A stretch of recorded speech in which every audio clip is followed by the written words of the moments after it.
अस्सलाम वालेकुम व्यूअर्स, मैं हूँ Sitara Nayab and welcome to my channel mothers guide. आप लोग को पता ही होगा कि हम एक नई सीरीज स्टार्ट करने वाले हैं जिसका नेम होगा मंथ बाय मंथ प्रेगनेंसी। और उससे पहले हम आपको बेसिक फीमेल ऑर्गन्स के बारे में डिस्क्राइब कर रहे हैं। पिछली वीडियोस में हमने आपको यूट्रस के बारे में बताया, फिर ओवरी के बारे में बताया। आज की जो वीडियो है वो ओव्यूलेशन के बारे में है। बहुत सी फीमेल्स को इसके बारे में इंफॉर्मेशन नहीं होती, इसी वजह से वो जल्दी प्रेग्नेंट नहीं हो पाती। अगर आप इसके बारे में अच्छी तरह से समझ लें तो आपको यकीनन समझने में आसानी होगी और आप जल्दी से हमल कंसीव कर सकेंगी। So let's start our video. What is ovulation? यानी कि अंडे का निकलना क्या होता है। हर फीमेल में हर मंथ में एक एग मैच्योर होता है। उससे पहले उसके जिस्म में बहुत से इमेच्योर सेल्स होते हैं जो कि फॉलिकल्स कहलाते हैं। ये एक हॉलो बॉल जैसे होते हैं,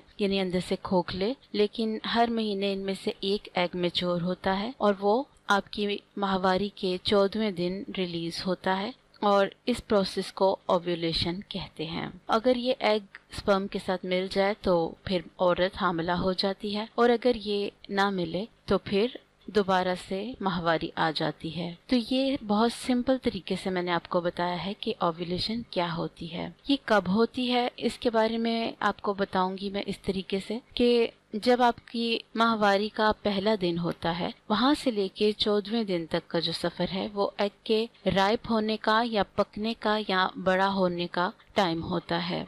14वें दिन ये तकरीबन 12 से 36 घंटे लेता है एग अपने खोल से बाहर आने के लिए। तो ये इसका प्रॉपर टाइम होता है ओव्यूलेशन का। How long does it last, ये कितनी देर रहती है, तो ये मैं आपको बता चुकी हूँ कि ये डिफरेंट फीमेल्स में डिफरेंट होती है। कई औरतों में 12 घंटे के अंदर ही ये एग रिलीज हो जाता है और कई औरतों में ये 48 घंटों में और कई में 36 घंटों में रिलीज हो जाता है। तो इसका जो मेन जिम्मेदार होता है वो एक हार्मोन होता है जो कि आपकी माहवारी के 6 से 14वें दिन तक अमल करता है। वो है फॉलिकल स्टिमुलेटिंग हार्मोन। और जब एग रिलीज होता है तो तब ल्यूटिनाइजिंग हार्मोन रिलीज होता है और वो इसको फौरी तौर पे हेल्प करता है खोल से बाहर निकलने में और स्पर्म से मिलने के लिए। अगर ऐसा ना हो पाए तो फिर ओवरी के अंदर की जो लाइंस बनी होती हैं हार्मोन्स की वजह से वो टूट फूट जाती हैं, जिसके टूट फूट जाने की वजह से आपको दोबारा माहवारी आ जाती है।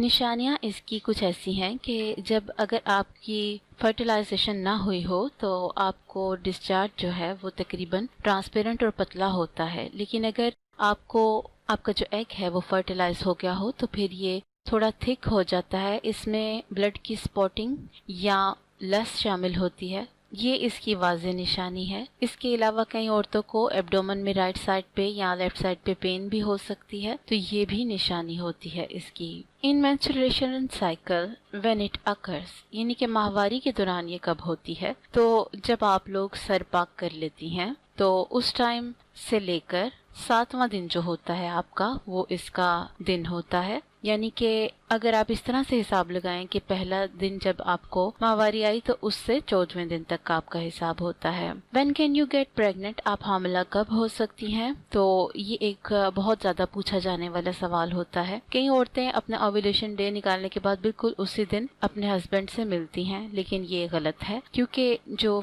मेल स्पर्म्स हैं वो आपकी रिप्रोडक्टिव ट्रैक में तकरीबन 5 दिन तक सरवाइव कर सकते हैं। इसलिए अगर आप लोग प्रेगनेंसी चाहती हैं तो आपको अपना सर पाक करने के 2 दिन बाद से लेकर 14वें दिन तक का हिसाब आपने लगा लेना है और इन दिनों में आप लोगों ने अपने हस्बैंड से मिलना है और इस तरीके से आप लोग जल्दी से प्रेग्नेंट हो सकती हैं। उम्मीद है कि आपको ओव्यूलेशन के बारे में या अंडे का खोल से निकलने के बारे में तमाम बातें समझ आ गई होंगी और अब जब हम आगे अपनी वीडियोस को बढ़ाएंगे तो आपको तमाम बातें क्लियर होंगी। अगर फिर भी आपको कोई दिमाग में क्वेश्चन रह गया हो तो आप हमें कमेंट के जरिए पूछ सकते हैं, और अगर किसी और टॉपिक पे आपको वीडियो चाहिए तो आप हमें अपना मशवरा भी दे सकते हैं। अगर आपने हमारे चैनल को अभी तक सब्सक्राइब नहीं किया तो इसको सब्सक्राइब कर लें और बेल बटन आइकन को भी प्रेस कर लीजिए और उन फीमेल्स के साथ इसको जरूर शेयर किया करें जो इसके बारे में जानना चाहती हैं। और नई वीडियो आने तक अपना बहुत सा ख्याल रखिए। Take care.